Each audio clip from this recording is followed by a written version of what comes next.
What's happening, Bridgeway? Boy, I miss all of you. But I'll see you soon because I'm coming back August 9th through 11th for the Leadership Summit. I sure hope you'll be there. Hope you've signed up already. If you haven't, go online, hit the Global Leadership Summit banner and put in the code that's necessary and share 2 days with me.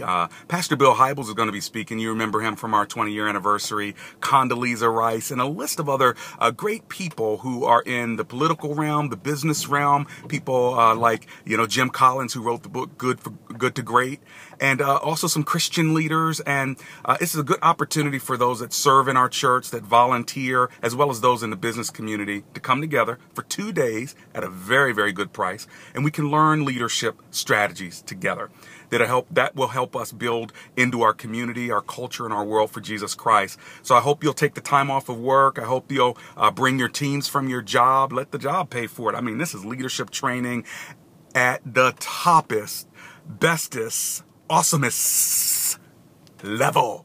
Be there or be square.